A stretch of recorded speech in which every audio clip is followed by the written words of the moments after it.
alto porcentaje en nuestras consultas en Rangel Rehabilitación, distrofias musculares y accidentes cerebrovasculares. Es importante tener en cuenta que, dada el alto volumen de pacientes que consultan por este tipo de diagnósticos, tenemos que trabajar en equipo. Entonces, estas guías de práctica clínica van enfocadas y encaminadas para hacerles la invitación que no trabajemos por segmentos separados, sino que nos unifiquemos como equipo, siempre buscando, obviamente, el bienestar de nuestros pacientes. Bueno, vamos a iniciar hablando de las distrofias musculares, teniendo en cuenta que son enfermedades genéticas que van a causar una debilidad en nuestros pacientes. Esto se hace o se evidencia con una degeneración progresiva de la capacidad muscular de nuestros pacientes. Se puede generar por muchos causales. Realmente hay muchas etiologías aún no claras, pero lo que sí se tiene claro es que esa unión a nivel proteína-neurona y a nivel neurona-músculo se rompe. Se rompe, se afecta y empiezan a tener diferentes signos y síntomas que son los que aquejan cuando consultan a nuestra consulta. Teniendo en cuenta lo anterior, nosotros claramente vemos en las distrofias musculares grupos etarios, en donde encontramos, de acuerdo al grupo etario, las distrofias más comúnmente o las patologías que se encuentran con más frecuencia. A los 3 años encontramos las distrofias de Duchenne y ellos empiezan a tener síntomas motores tempranos. A los 6 años, 6 años y medio, la distrofia más común es la distrofia de Becker. Ella tiene una evolución más lenta, es una evolución más tardía, muy bizarra. A los 19 años, las distrofias más comúnmente encontradas son las facioscapulohumerales. Más o menos ellas se pueden ampliar en un rango de presentación de 4 a 60 años. Más o menos a los 26 años, las más frecuentes son las miotónicas tipo 1.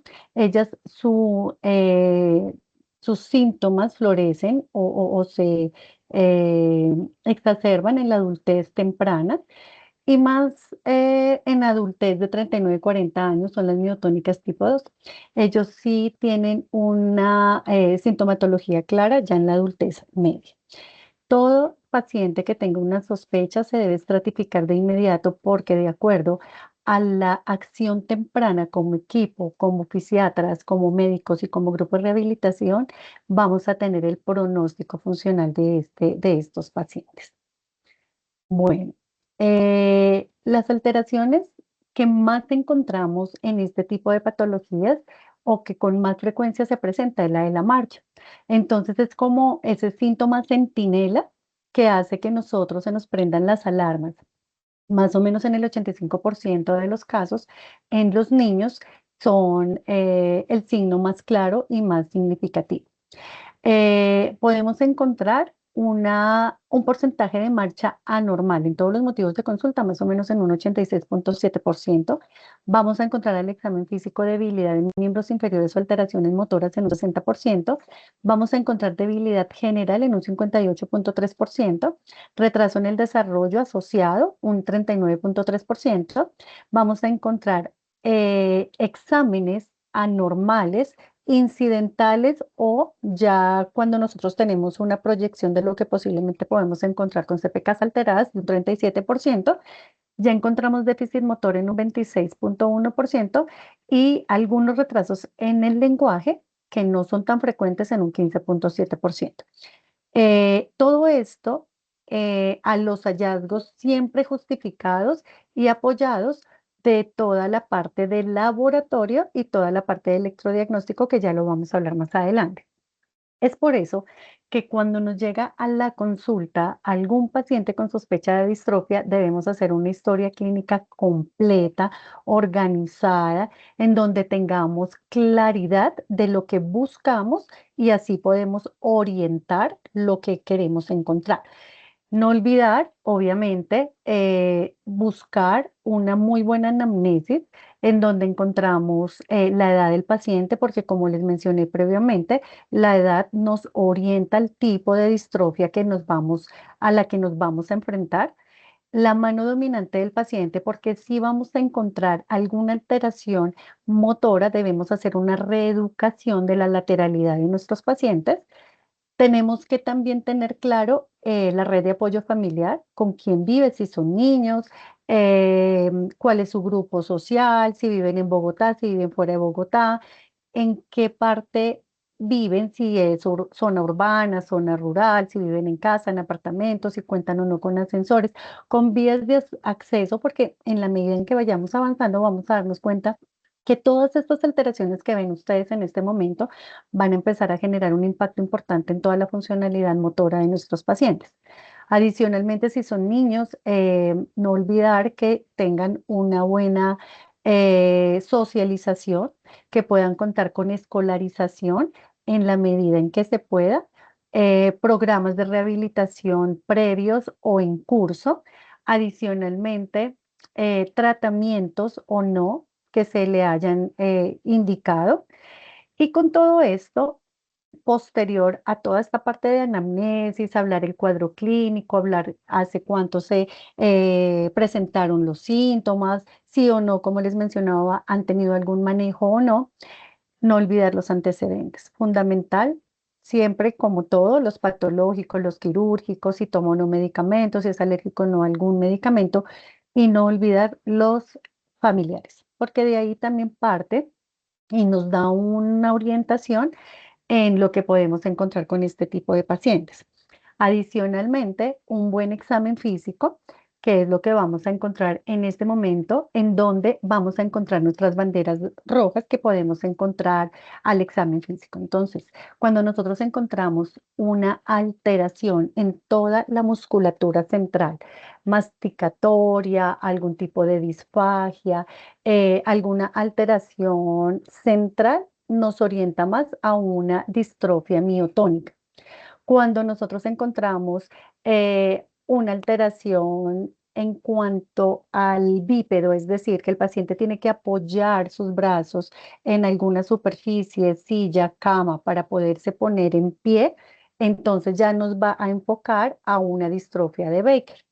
Cuando nosotros encontramos que el paciente tiene que hacer un ascenso de abdomen bajo, flexionar la cabeza para poderse incorporar a una postura bípeda, ya estamos hablando de una distrofia de escápula alada.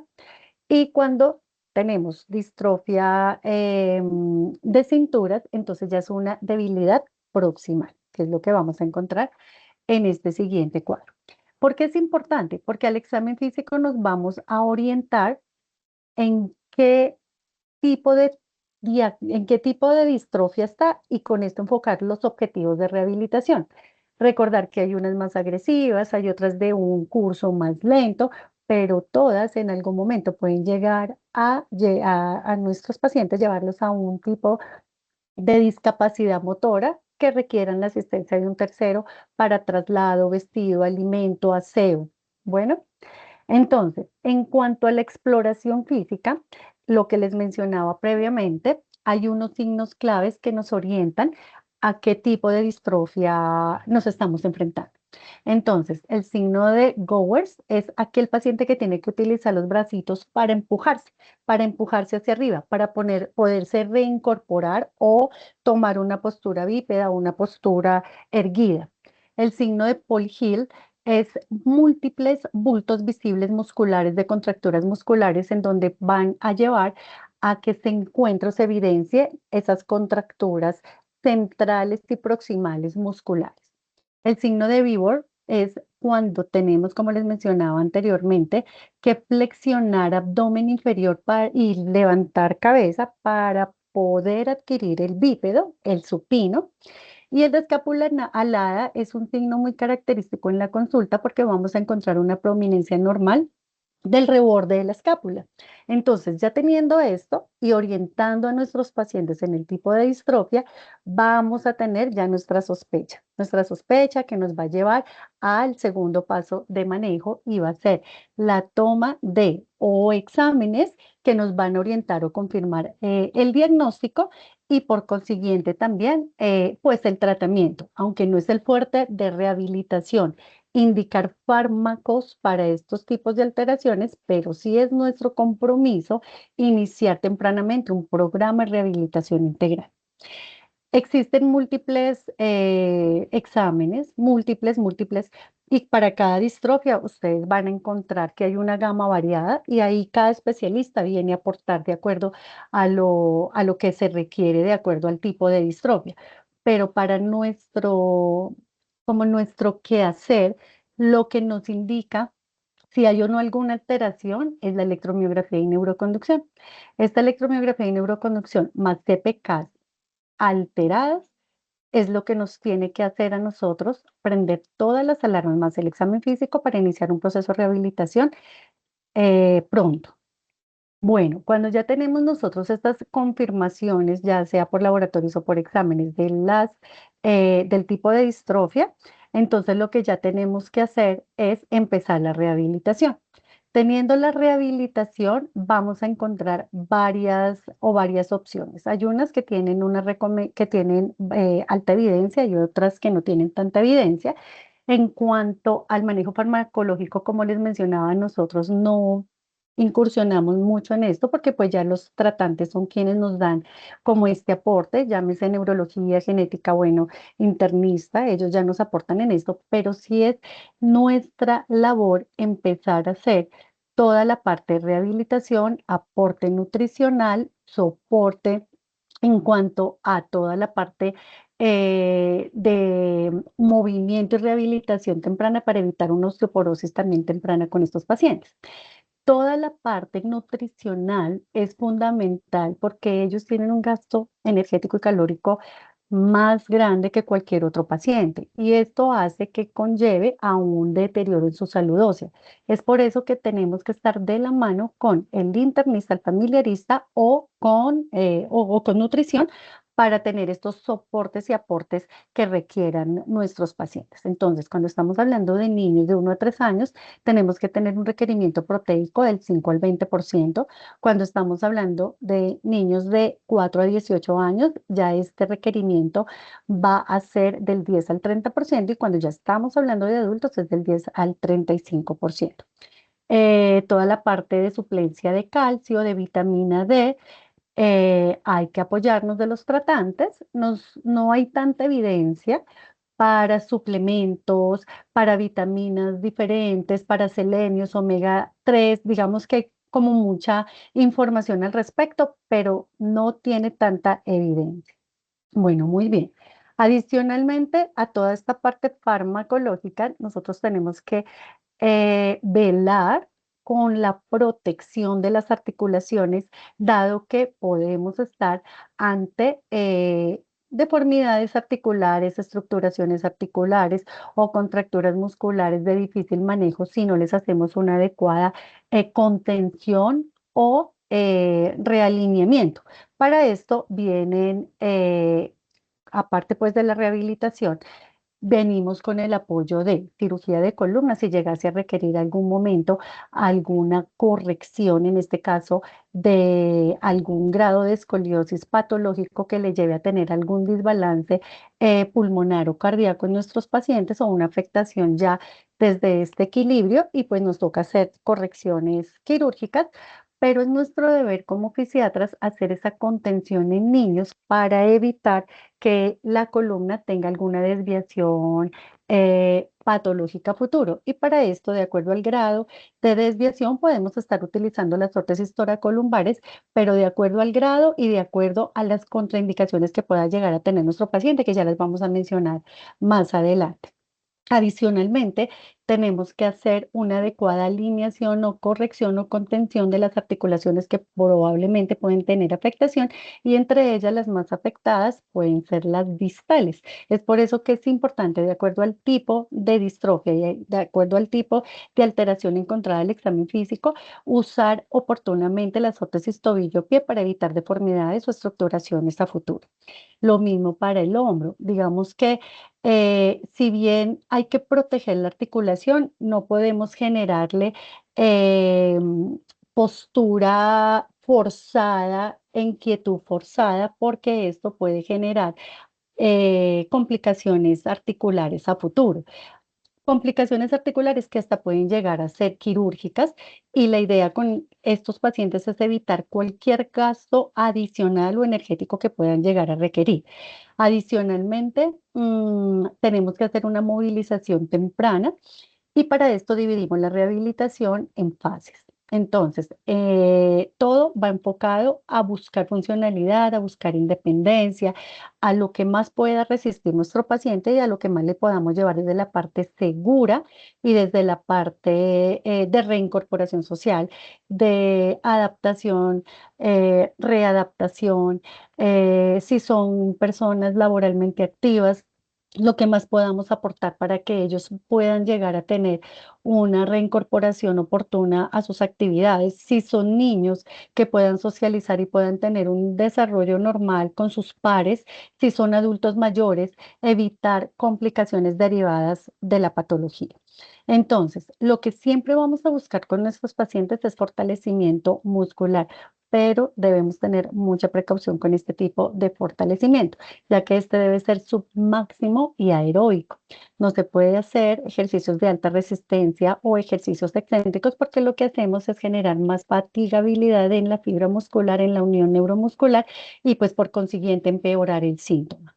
Adicionalmente, ya cuando este tipo de, o los pacientes ya están en una fase un poco más avanzada, debemos evitar a toda costa caída, riesgo de accidentalidad. Es por eso que ya tenemos que empezar a utilizar asistencias para apoyo de marcha. Entonces, aquí podemos tener, como les mencionaba previamente, el uso de algunas órtesis de acuerdo a los hallazgos que encontramos. Podemos empezar a usar bastones o caminadores de acuerdo pues a la limitación funcional que tengamos con nuestros pacientes. Contenciones en columna para evitar deformidades en columna, escoliosis, que lleven pues a un desbalance biomecánico de la columna y por consiguiente alguna alteración mayor a nivel cardiorrespiratorio, pero si ya el tema muscular tiene ya limitación a tal punto que nuestro paciente tiene un alto riesgo de caídas, pues ya nos toca apoyarnos de algún elemento de posicionamiento y movilidad que le asegure movilidad segura, le asegure posicionamiento, le asegure evitar lesiones en piel o alguna alteración de una postura inadecuada. Aquí es muy importante también resaltar, bueno, hay infinidades de elementos de posicionamiento y movilidad, digamos que uno va mirando de acuerdo pues al hallazgo, a lo que encuentra, a la evolución de los pacientes, podemos llevar desde una silla de traslados hasta motorizadas de acuerdo pues a la evolución y de acuerdo también a a la condición clínica, mental, emocional y cognitiva de nuestros pacientes. No olvidar que no solamente es la parte motora, visual, de marcha, de vestido, alimento, que se afectan, ¿no? Tener en cuenta que estos pacientes tienen una susceptibilidad o consecuencias a nivel cardiopulmonar, en donde tenemos que hacer nosotros un monitoreo estricto, juicioso, junto con los especialistas tratantes, para evitar obviamente que no tengamos un deterioro a este nivel. Hacer espirometrías, polisonografías, eh, siempre asegurar la vía aérea, si en la noche vemos que el paciente tiene apnea de sueño, obviamente con el neumólogo, el tratante, pero siempre asegurar que el paciente cuando tenga reposo absoluto de toda su condición física pueda tener una seguridad en todos los sistemas pues que funcionan en su momento. Adicionalmente, tener en cuenta la salud ósea, estar evaluando la densitometría ósea. Adicionalmente, la parte cognitiva. Este examen cognitivo a veces lo dejamos a un lado porque creemos que es algo muy físico y resulta que estos pacientes van a tener también una alteración, como mencionamos previamente, con déficit que en el neurodesarrollo, pues obviamente de acuerdo al tipo de distrofia, y debemos apoyarnos siempre de toda la rehabilitación neuropsicológica con psiquiatría o pues con los tratantes que nos lleguen a apoyar o que requeramos en el momento, neurología. También tener en cuenta que la deglución se puede ver afectada, entonces no olvidar la videocine deglución, estar evaluando todas las fases de la deglución con todas las consistencias que el paciente consume para mirar si en alguno de ellos puede llegar a tener algún riesgo de broncoaspiración. Y no olvidar también que la parte de audiometría y visual también se puede ver afectada en este tipo de pacientes. Es de mayor predominio en la distrofia facioscapulohumeral, entonces estar evaluando toda la parte de potenciales evocados, audiometrías clínicas, no dejarla a un lado. Eh, digamos que nosotros cumplimos un papel importante en la rehabilitación con todo el equipo de rehabilitación, pero no podemos olvidar que nosotros apenas somos un grupo de todo ese mundo de especialistas que nos van a apoyar en todos los procesos de manejo de estos pacientes. Entonces, no olvidar que contamos con genética, con neurología, con medicina interna, neumología, bueno, un manejo interdisciplinario junto con el equipo de rehabilitación. Equipo de rehabilitación que en conjunto vamos a hacer todos los objetivos de rehabilitación de nuestros pacientes que sean específicos, medibles, alcanzables, realistas y siempre especificar tiempos reales. No hablarle a los pacientes en supuestos, sino hablarle a los pacientes en realidades, porque ahí es donde vamos a lograr tener los objetivos y podemos medir lo que o no logramos con nuestros pacientes. Siempre tener objetivos en común acuerdo con el paciente y con la familia, involucrar a la familia en todo el proceso para que seamos todos ejecutores de una buena rehabilitación, sin olvidar que ellos deben continuar estos procesos en casa, no solo quedarse con lo que nosotros desde rehabilitación hacemos en nuestros centros de rehabilitación. Bueno, muchas gracias. Esto es distrofia muscular.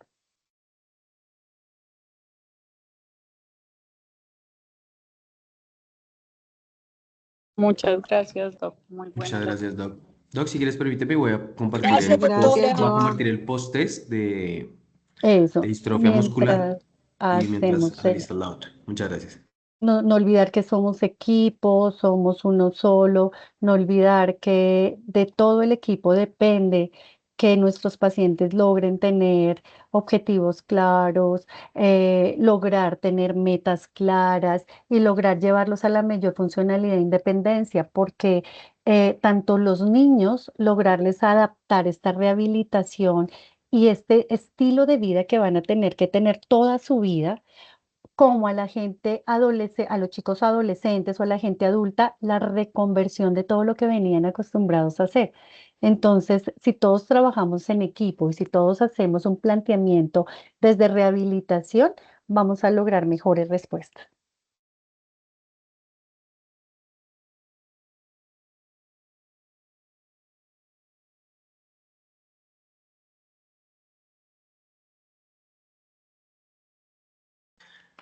Buenas noches nuevamente para los médicos que nos están acompañando el día de hoy. Ya compartí lo que es el pre y el post de distrofia muscular. Ya ahorita que toquemos el tema de ACV.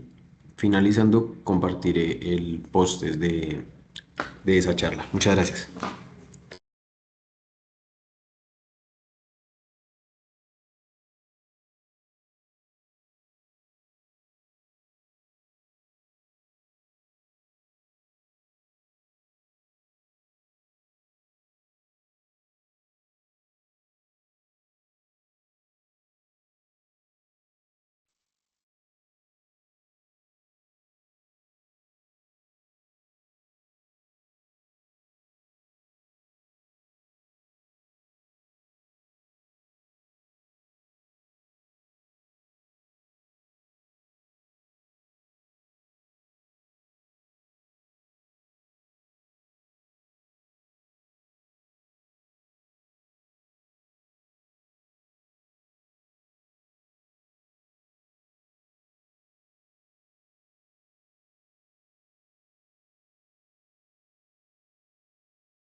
Bueno, nuevamente, muy buenas noches para todos, muchas gracias. Voy a enviar nuevamente el pretest de ACB, por si de pronto alguien no lo ha diligenciado, para darle inicio a esta charla. Muchas gracias.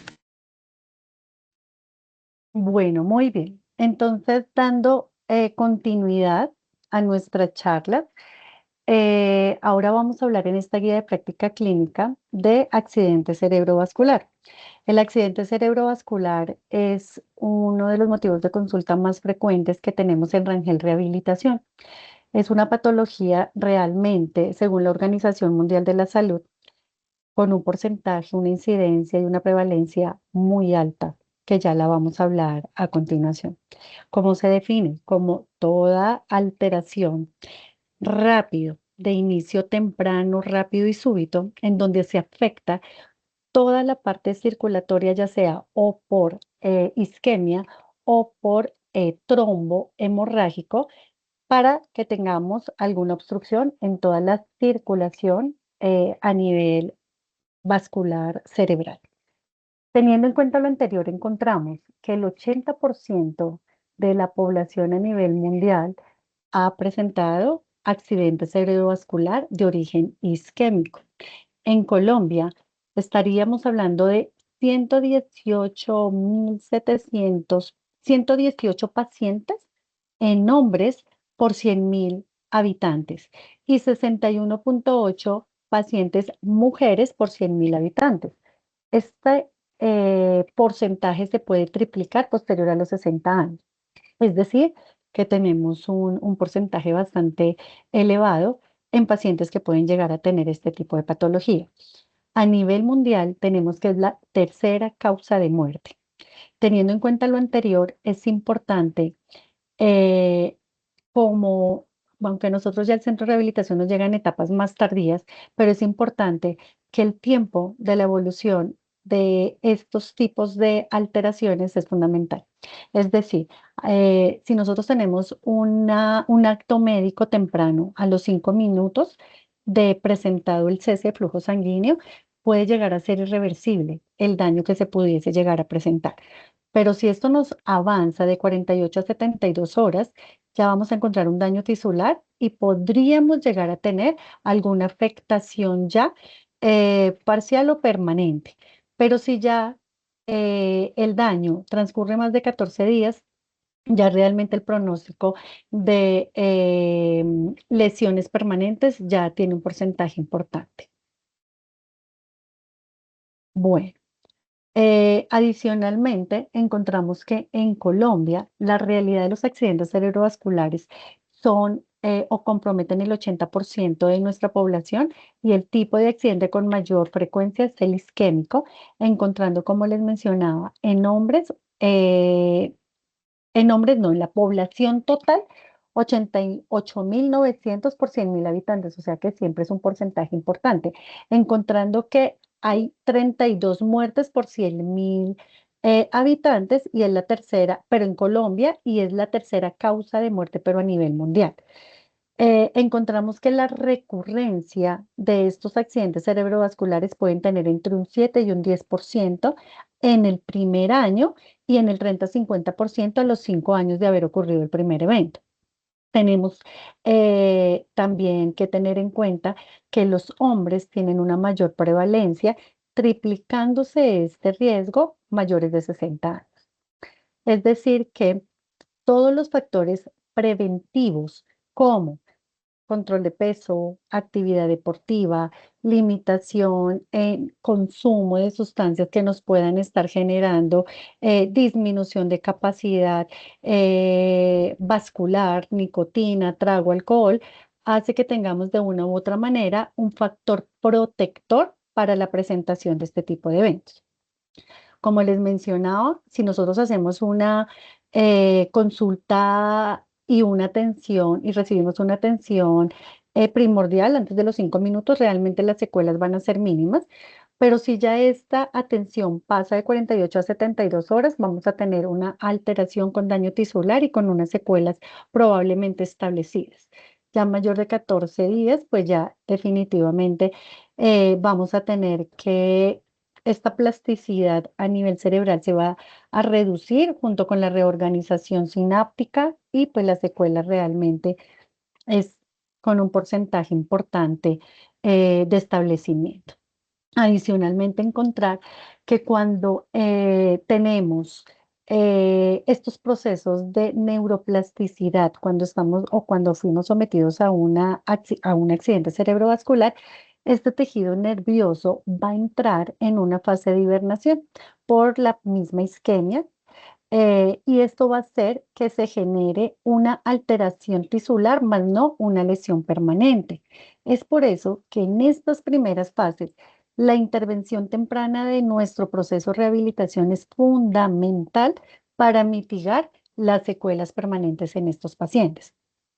¿Esto qué hace? Que se promueva la aparición de nuevas conexiones neuronales y que se genere una reestructuración y una respuesta a la actividad neuronal. Es decir, la rehabilitación no es una curación, pero sí promueve para la activación de esta neuroplasticidad. Es por eso que todo el equipo, como hablábamos en las distrofias, de rehabilitación cumple un papel fundamental en la rehabilitación y recuperación y la mitigación, obviamente, de las secuelas que se pueden llegar a instaurar en nuestros pacientes. Como líder siempre va a estar fisiatría, liderando, promoviendo, organizando, estructurando todo el proceso de rehabilitación. También definiendo sí o no tenemos que hacer intervención temprana con aplicación de toxina botulínica o el uso de algún aditamento, órtesis para prevención de alguna alteración biomecánica estructural articular. Adicionalmente, apoyándonos de todo el equipo de rehabilitación, fisioterapia, fonoaudiología, terapia ocupacional y psicología, cada uno haciendo sus escalas de valoración, porque todo proceso de rehabilitación debe tener objetivos y debe tener estándares no subjetivos, sino objetivos, cuantificados, medibles y alcanzables, como lo mencionamos también cuando hablábamos de distrofia. Adicionalmente, tenemos que mirar funcionalidad, limitación funcional y dependencia funcional con apoyo de algún tercero para actividades de la vida básica o de la vida cotidiana, tener en cuenta adicionalmente el apoyo por trabajo social, apoyo a la red de familia, el estado nutricional de nuestros pacientes y adicionalmente estar siempre reeducando no solamente al paciente que ya perdió por sí una función básica, ¿cierto? Llámese comunicativa, movilidad, deglutoria, esfinteriana, cualquiera que se pudiese llegar a afectar, cognitiva, sino también a la familia, porque es un cambio total en toda una dinámica familiar y social a la que un paciente podría haber estado acostumbrado en su cotidianidad. Teniendo en cuenta lo anterior, las intervenciones son medibles y entre más rápidas sean, obviamente mejor respuesta vamos a obtener con nuestros pacientes. Lo ideal sería, o lo que uno empieza, intrahospitalario, hacer la rehabilitación. Lo ideal sería que pudiéramos captarlos en nuestros centros de rehabilitación lo más rápido posible, pero pues esa en la realidad no es factible. En la realidad, nuestros pacientes nos están llegando más o menos al mes, por bien que nos vaya del evento que llegasen a presentar. En otros casos más reales, nos llegan a los 3 meses o hasta los 6 meses de haber presentado el evento. Pero lo ideal con estos pacientes es iniciar una rehabilitación temprana, intrahospitalaria, domiciliaria, mientras tiene el acceso a un centro de rehabilitación. Adicionalmente, tenemos que plantear con todo el equipo de rehabilitación los objetivos, lo que queremos encontrar, lo que queremos alcanzar, lo que queremos recuperar y lo que queremos mantener, teniendo en cuenta que no solamente el paciente debe quedarse con lo que se haga en el centro de rehabilitación, sino también debe hacer planes caseros diarios, preferiblemente 3 veces al día, todos los días de la semana si queremos hacer un mantenimiento de lo que se llegase a recuperar en algún momento desde la rehabilitación. Y aquí juega un papel importante terapia física ocupacional y fono, que son nuestros coayudantes en estos procesos, en donde vamos a generar esos planes caseros que nos entienda el paciente para que lo siga replicando, como les mencioné, en casa.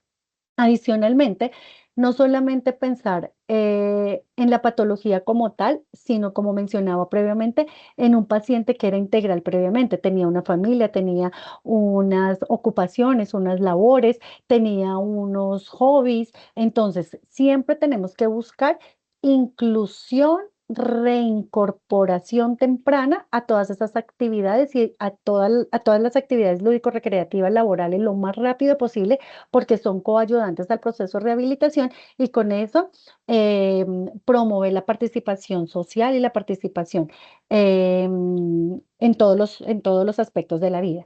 Adicionalmente, todo esto tiene metas y tiene siempre objetivos muy desafiantes, en donde nos toca también hablar claro con los pacientes y con la familia de qué queremos lograr y de qué queremos buscar con lo que vamos a hacer con nuestras intervenciones.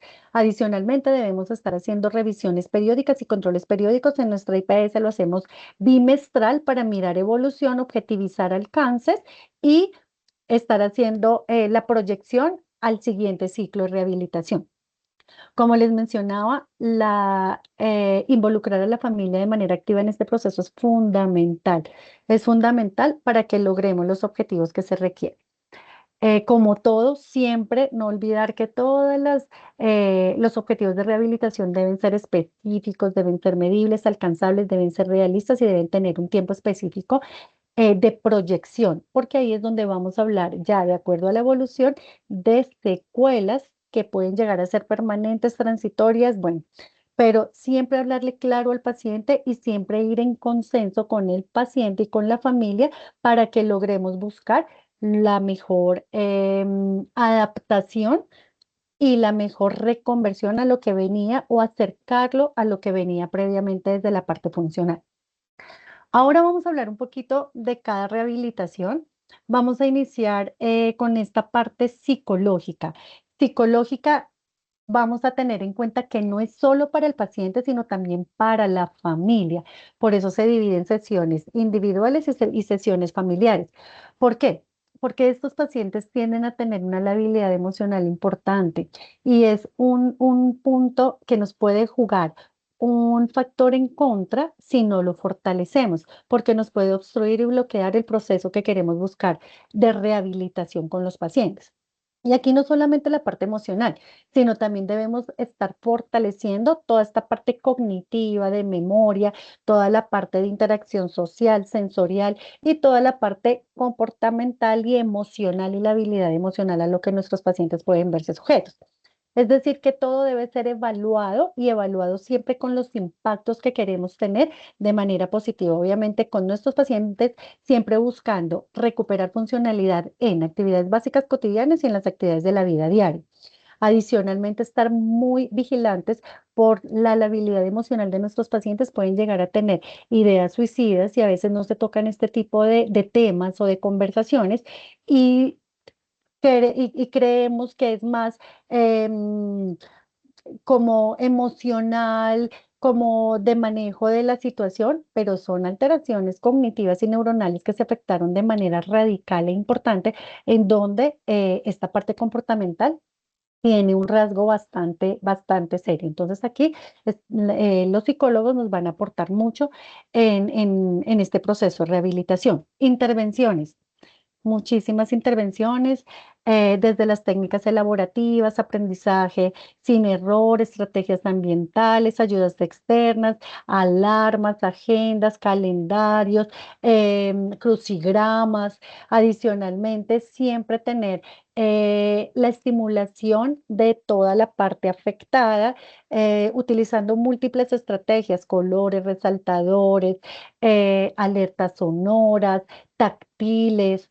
Y adicionalmente, siempre hablando con los pacientes de la realidad actual, porque se tiende a perder también una interacción de la realidad. Entonces, hablarle siempre del día, de lo que está ocurriendo, de las noticias, del evento clave en el día, para que no perdamos como esa noción de tiempo. Adicionalmente, siempre hay que estar estimulando los sentidos, visión, audición, toda la parte bucal, masticatoria, salivación, toda esta parte sensorial, texturas. Y siempre en cuanto a audición, estar haciendo los potenciales y estar haciendo toda la parte de audiometrías para ir identificando que no vayamos a tener ninguna afectación ya funcional en cuanto al sistema como tal de la vía auditiva. Lo mismo en la parte visual, estar haciendo los potenciales por patrón reverso, los Googles. Bueno, ustedes ya, de acuerdo como a lo que uno encuentra al examen físico, uno va identificando y va como orientando los exámenes, pero no dejarlos de hacer, porque en cualquiera de la fase se puede ver alguna afectación y que podemos dejar desapercibida o podemos al contrario encontrar recuperación en donde podemos tomarla de ahí para nuestra fortaleza y seguir buscando la rehabilitación de nuestros pacientes. En cuanto a disfagia, vamos a tener diferentes consistencias, vamos a tener diferentes estrategias desde rehabilitación, fortalecimiento, toda la parte postural, toda la parte estimulación, ajuste de texturas, porque podemos estar teniendo alguna alteración con sólido, pero no con, o con líquido, pero no con sólido, pero entonces más con blandos. Bueno, digamos que todo esto hace parte de la valoración y es importante reeducar a la familia para que ellos sepan en qué texturas podemos poner en riesgo a nuestro paciente y con qué texturas puede estar tranquilo con una alimentación segura sin llegar a generar ningún riesgo. Y siempre tener presente el fortalecimiento de todos los músculos masticatorios, el cepillado, porque a veces lo dejamos a un lado y luego ya viene otro problema adicional, es la pérdida de dientes que hacen que se empeore todo este proceso motor de la masticación y por consiguiente de las buenas fases de la deglución. Ahora ya viene un reto más grande y es la parte de la comunicación. Entonces, aquí lo que buscamos con esto genera un estrés, una frustración impresionante en nuestros pacientes, la habilidad emocional, se agudizan todos los síntomas emocionales. Es por eso que aquí tenemos que tener el apoyo tanto de la familia, hablarle al paciente y del equipo. ¿Y del equipo por qué? Porque esto no es fácil. Hacer que un paciente que quiera hablar, quiera comunicar y que no lo pueda hacer es un reto. Es un reto, entonces debemos buscar estrategias. No solamente nos comunicamos de manera oral, de manera lenguaje, sino también puede ser gestual, escrita, visual. Entonces es como fortalecer todas esas opciones que tenemos comunicativas para mitigar un poco la frustración en nuestros pacientes. Como les menciono, siempre, siempre involucrar a la familia, red de apoyo familiar y que nos vean a nosotros como un ayudante y un apoyo permanente en este tipo de alteraciones. Adicionalmente, siempre que tratemos de comunicarnos con el paciente, tratar de que el ambiente sea seguro, mitigar el ruido, mitigar distractores para que logremos tener o efectuar una buena comunicación. Recordad, no solo fluida verbal, sino existen múltiples maneras de comunicación. En cuanto a la estimulación de función motora, aquí fisioterapia, mejor dicho, estrategias 1000, pero dentro de lo general que se buscaron en estas guías y que se adaptaron a las guías de manejo de Rangel Rehabilitación, encontramos varias como estrategias en donde nosotros también las podemos estar reeducando desde nuestra consulta y es entrenar, entrenar, repetir, repetir y entrenar. Es la única manera en que ese cerebrito vuelve a hacer esa conexión para que logremos llevar a lo máximo, recuperar a lo máximo lo que llegamos a perder. Entonces, ¿qué tenemos que hacer acá? Movilizar ejercicios, no solamente del hemicuerpo afectado, sino la integración y buscar siempre la integración para que no se olvide o no se anule el hemicuerpo que en este caso puede llegar a tener más afectación. Entrenar los cambios posturales, obviamente seguros, obviamente supervisados, entrenar caminatas en diferentes terrenos, inclinados, planos, en descenso, pero bajo obviamente supervisión, en diferentes terrenos como pedregoso, pavimento, piso normal para que el paciente logre tener a nivel de, y ojalá descalzos, para que obviamente teniendo un terreno sano, que no vayamos a tener riesgo de accidentalidad, en donde esa parte propioceptiva plantar logre tener también una estimulación y logremos hacer esas conexiones neuronales. Siempre reeducar la marcha, siempre hacer retroalimentación verbal, ojalá si podemos hacerla visual con espejo para que ellos reeduquen, miren y corrijan, y siempre reeducar, siempre reeducar. Adicionalmente, la terapia de espejo.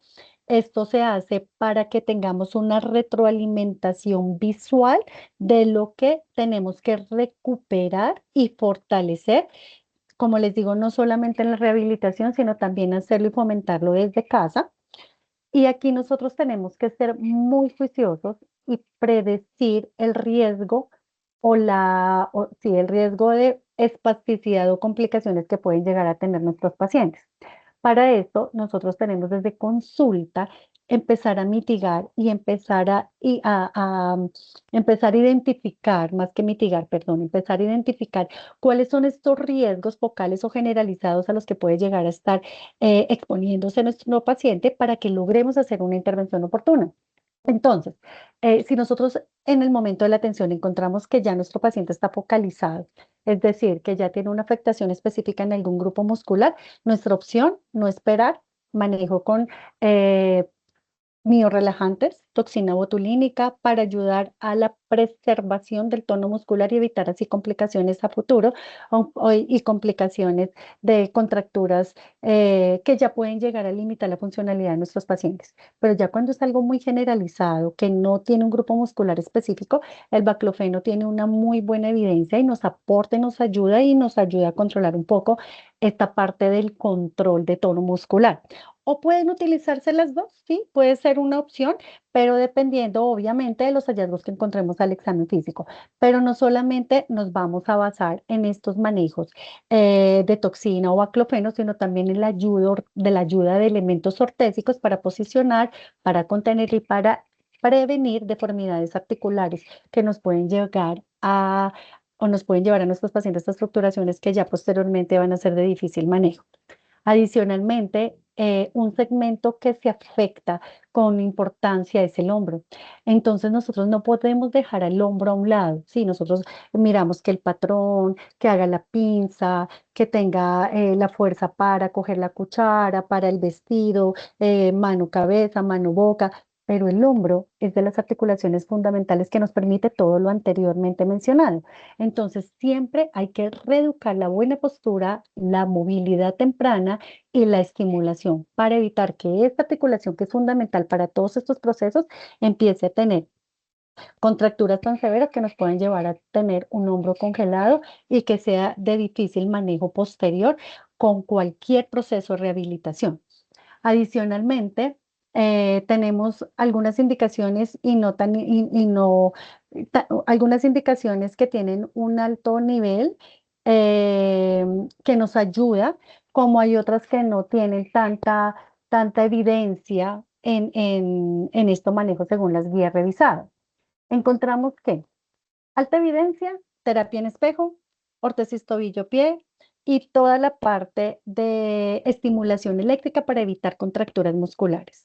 Que no tenga tanta evidencia, todo lo que es órtesis propioceptivas, órtesis que no tengan posicionamiento con el primer dedo en ABD, los dedos en posiciones funcionales para evitar espasticidad, no tienen tanta evidencia. Estiramientos ahí, mi querida Mónica Herrera nos dirá en tempranas o tardías respuestas, pero mencionaban en las guías que revisamos que toda esta asistencia robótica no muestra tanta evidencia para miembro superior. Ya tú nos contarás ahorita si nos das un espacio, que eres quien tiene más experiencia en este campo. Y la estimulación eléctrica rutinaria constante, tampoco tiene evidencia. Bueno, muy bien. En terapia ocupacional obviamente buscar toda la recuperación en actividades de la vida diaria, estrategias restaurativas y compensatorias. Es como los dos enfoques que vamos a tener con nuestros pacientes. Restaurativas es recuperar todo lo que en algún momento se llegó a perder, es decir, fomentar atención hacia el lado afectado, estimular el uso bimanual y la integración, establecer rutinas estructurales de vestido, alimentación, acicalamiento, y las compensatorias entonces ya vienen, y definitivamente la secuela está instaurada y no logramos una adecuada recuperación funcional, pues enseñarle a vestirse con una sola mano, el uso de dispositivos adaptativos, ya sea para el baño, alimento o vestido. Y también buscar, obviamente, ya si se requiere algún elemento adicional para que lo ayude a la movilización. Esta integración o todo lo que buscamos a largo plazo estamos hablando máximo 6 meses, es reincorporar a nuestros pacientes a todas las actividades lo más pronto posible. Es decir, toda esta parte de la salud física y todo lo que se llegó a perder en algún momento tiene que tener un control y un estricto seguimiento para evitar que las caídas, la espasticidad, los dolores se vuelvan un factor en contra de tener una buena calidad de vida. Es decir, aquí tenemos que apoyarnos de los especialistas que nos pueden estar ayudando en estos procesos de rehabilitación y siempre con los controles periódicos mitigar estas complicaciones, riesgo de caídas, estructuraciones articulares que nos pueden llevar a dolores intratables, lesiones ya estructuradas de alguna articulación en donde ya el paciente claramente pierde su funcionalidad. Adicionalmente, buscar tempranamente toda la reincorporación en todas las actividades de la vida cotidiana y inclusive laborales o académicas estudiantiles si las llegara presentar. En el caso en que definitivamente no se pudo, también nosotros somos un claro instrumento para promover las calificaciones de pérdida de capacidad laboral, porque claramente ya vemos que hay complicaciones instauradas que no se van a recuperar y por eso podemos también apoyarle a una familia que no pueda reincorporarse a sus actividades a tener un apoyo económico por parte del Estado. Adicionalmente, lo que buscamos con ellos es que se incorporen a las actividades normales, de compras, ir al supermercado, ir al banco, obviamente bajo la supervisión y el apoyo de la familia, pero pues tratar de que sean lo más funcionales y siempre tener una muy buena red de apoyo familiar. Digamos que es fundamental, no es la misma evolución, o en las guías no se ve la misma evolución con un paciente que cuente con una buena red de apoyo familiar, un paciente en un ancianato, un paciente solito, que no tenga el apoyo familiar. Y siempre estar haciendo las evaluaciones juiciosas bimestrales hasta los 6 meses. A los 6 meses miramos posibles ya secuelas y ya seguir los controles hasta los 18 meses, donde ya podemos hablar de instauración secuelar. Bueno, muchísimas gracias.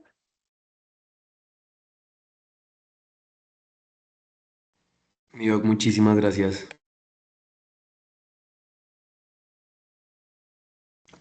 Mi doc, la doc Chivata tiene la manito levantada.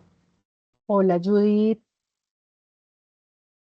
Hola, me disculpo, pero todavía no me he recuperado. ¿Tienes gripa? No, tengo semana y media sin dormir. Oh, fue macho. Bueno, y Bueno, tú también tienes quiero experiencia amplia en todo hacer un este tema. aporte, sobre todo con el crecimiento de la última semana.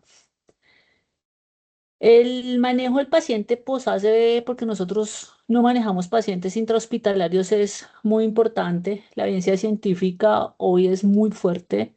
Y como intervención uno hay primera línea se tiene la toxina botulínica. Eso ya hay toda la evidencia y los artículos, tanto así que la misma definición de espasticidad cambió. La última definición se lanzó en el Mundial. Eso es algo bien interesante y ahí empiezan a clasificar qué tan fuerte es la evidencia para cada cosa. ¿Sí? Para miembro superior la evidencia es débil. ¿Mm? Ahora bien, el manejo no es aislado, no es te mando a terapia de rehabilitación robótica o te mando a terapia convencional o te mando a toxina o te hago un programa de rehabilitación integral. Ya la evidencia demostró que si usted hace una sola intervención, ya se fue usted en solamente pérdidas, la recuperación de ese paciente no se va a lograr. Acá se viene al nuevo ciclo y hay unos semáforos que el doctor Rajiv creó, muy interesantes, muy lindos, en lo cual dice, si usted necesita rehabilitar la parte motora, usted necesita hacer esta intervención. Si usted necesita rehabilitar la parte sensorial, usted necesita hacer esta intervención. Eso es algo muy interesante. Pero adicional a eso, lejos estamos de que una sola intervención dé por hecho, pero sí quiero que quede como no quede sobre el aire que lo rehabilito y después le pongo la toxina. No. Acá, y eso también desde el 2024 cambió, la intervención temprana con toxina es algo que impacta y cambia sustancialmente las historias de la neurorehabilitación. ¿Por qué? No se ha publicado todavía, pero en un entrenamiento el año pasado ya nos estamos dando cuenta que la toxina no solamente actúa a nivel de la unión neuromuscular, sino que realmente genera neuroplasticidad central. Eso va a impactar y a cambiar cómo vamos a empezar a ver la rehabilitación con las intervenciones con toxina botulínica. Entonces el paciente no puede ir solamente a la rehabilitación integral, sino necesita además una órtesis de miembro inferior. Si van a hablar de órtesis en miembro inferior, la evidencia es supremamente fuerte, pero si van a hablar de órtesis de miembro superior, la evidencia es débil. ¿Qué va después de la toxina botulínica? Los estiramientos. Eso va asociado a la aplicación de toxina botulínica. Por eso hoy los guantes motorizados, estos guantes con los que los pacientes llegan para que uno se los configure en el consultorio, están tomando esa revolución. Buscar el estiramiento para mejorar el resultado de la toxina botulínica. Pero además de eso, hay que hacer terapia, ¿sí? ¿Qué demostró la evidencia científica? Si usted enfrenta solamente la terapia física versus la robótica, no ha demostrado evidencia de que la robótica sea superior. Sí, eso salió en el último consenso que hicimos en el espectro. Pero las cosas cambian. Si usted le pone toxina, pero además le hace estiramientos, pero además lo lleva a terapia física, pero además le adiciona rehabilitación motorizada. Ahí, ahí cambia todo, ¿sí? Entonces, esto termina siendo un juego de hacer todas las intervenciones que correspondan. Ahora bien, los medicamentos orales no reemplazan la toxina botulínica, coayudan al medicamento focal. Entonces viene unos grandes cambios, pero si no quiero que quede como que yo puedo mandar esto acá, mando esto acá y miramos, no, acá es un todo o nada. Acá tenemos que jugárnosla porque la espasticidad, la complicación le va a salir más costosa al sistema si no tratamos de manera temprana la espasticidad para recuperar la funcionalidad. ¿Sí? Eso es bien, bien, bien importante. Pero básicamente eso era lo que quería aportar. Y sí es bien interesante que se revisen los semáforos de Rajiv, porque fue como la imagen famosa del evento, pero pues este semáforos es la locura, porque definitivamente él demuestra, ¿sí? En las intervenciones, si yo necesito rehabilitación de la parte motora, ¿qué debería yo más encaminarme? No significa que deje el resto, sino dónde tengo que poner un poco más mi foco. Si yo necesito la parte sensorial, ¿dónde pongo más mi foco? Y es bien interesante. Y dejar de pensar que la toxina botulínica solamente actúa a nivel neuromuscular. Ya la evidencia está empezando a surgir de que el impacto a nivel de generación de neuroplasticidad a nivel central va a ser la revolución que sigue con este biológico, porque es un biológico. Perdón, solamente quería aportar eso.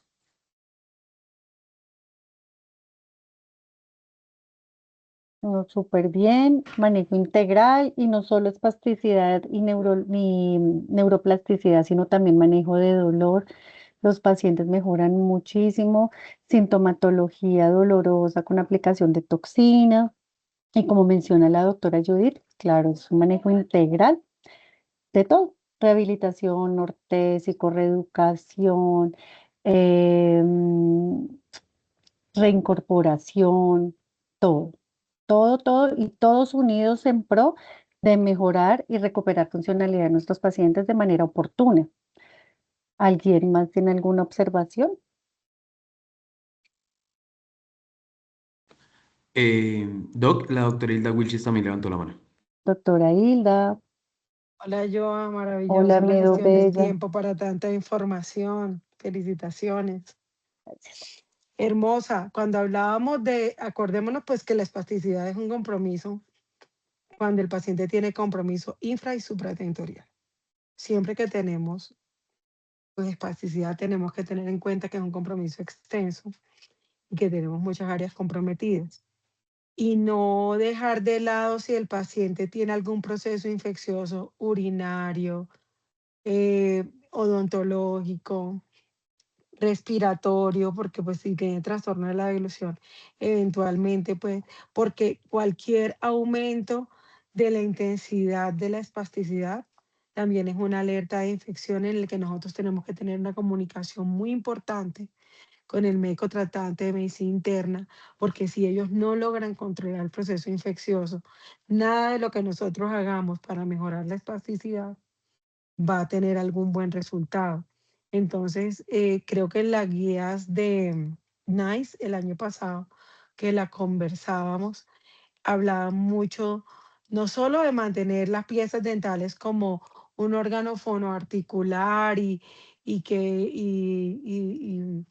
y del manejo de masticación de los praxias OLF, sino la importancia de que no haya procesos periodontales que empeoren la función cognitiva y la espasticidad en el paciente. Qué bueno, doctora, gracias por ese aporte tan importante. Gracias. ¿Alguien más? Cami, ¿tú qué ves? Es que yo no veo. Espera, es que, bueno, mira, en el chat escribió algo, si no estoy mal, creo que es Adriana Castaña. Es que yo no veo, Cami. Lo voy a leer, ¿vale? Buenas noches, perdón. Hablan de administración de toxina botulínica en rehabilitación temprana. ¿En qué tiempo se puede solicitar este biológico al regreso hospitalario? ¿Al mes de este o es relativo? Igual ahí la doctora Judy Chivata alzó la mano, creo que ella va a responder la Me pregunta. disculpo, pero creo que Hola, esa Judy. pregunta va para mí. Dale. Listo. Cuando tú tienes un paciente con ACV, hoy tienes factores pronósticos clínicos y radiológicos. Es decir, tú cuando ves al paciente entrar a urgencia ya sabes si va a ser espasticidad temprana o no. Los expertos hoy por hoy, la evidencia científica te aprueba poner toxina desde el séptimo día posevento, siempre y cuando el paciente ya esté compensado en la unidad de cuidado intensivo. Pero si tú entras de manera temprana, los pronósticos mejoran muchísimo. Pero desde el séptimo día, la evidencia científica te permite hacer la solicitud de la aplicación de toxina, la estarías colocando, depende si la tienes en el hospital donde trabajas, al décimo día. Pero el paciente tiene que estar estable, ¿no? Eso es claro.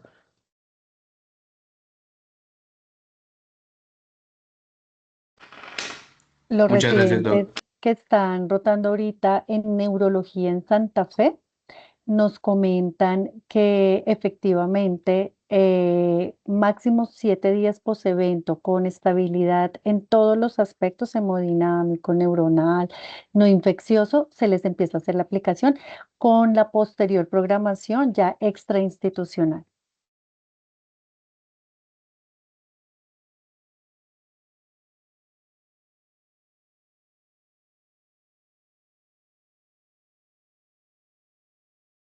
Realmente es un tema muy chévere, es muy bonito, muy apasionante y es uno de los motivos de consulta más frecuentes en nuestra IPS.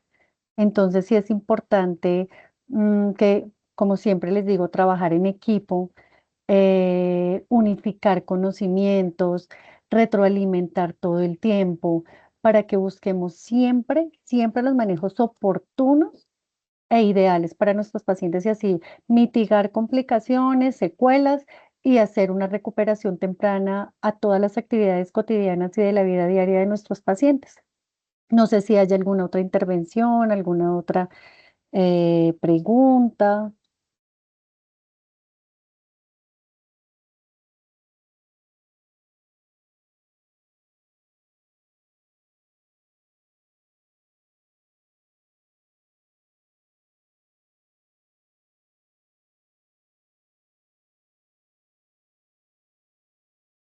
No sé si de pronto alguien tiene alguna otra pregunta.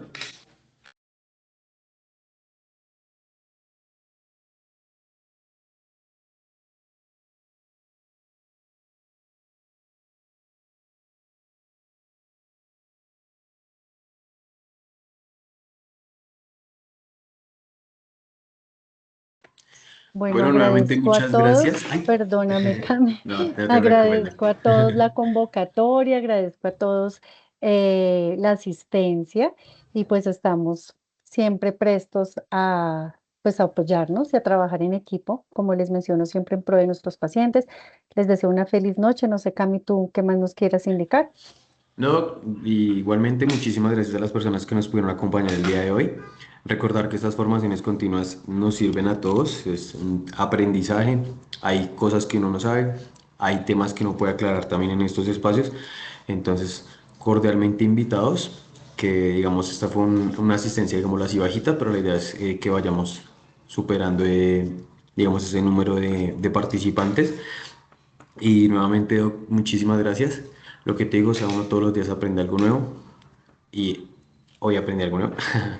Entonces, nuevamente, muchísimas gracias. Ya envié el pre y el post, tanto en el chat del Teams como en el grupo asistencial. Y no siendo más, muchísimas gracias, Doc. Nuevamente, de verdad, muchas gracias por este espacio y este tiempo que nos regalas. Y también a las personas que nos pudieron acompañar el día de hoy. Espero que esto también haya sido nutriente para el aprendizaje. Y no siendo más, daremos por finalizada la capacitación. Nuevamente, muchas gracias a los que nos pudieron acompañar. Una feliz Gracias, noche gracias para todos. doctora, gracias por todo su tiempo, dedicación y esfuerzo para entrenar y seguir aportándole a todos los médicos que de verdad se interesan en estar en este tipo de capacitaciones. Gracias, equipo de gestión humana. Mil gracias, doctora. Doctora Gracias a Joana, doctora todos. Shibata. Feliz Por noche. los Muchísimas aportes gracias, doctora Muchas Patricia. gracias a todos. Gracias. Gracias, Que doctora estén muy John. bien. Buena noche Una para feliz todos. Descanso para todos. noche, que estén muy bien. Gracias, feliz noche. Gracias, buenas noches, hasta luego.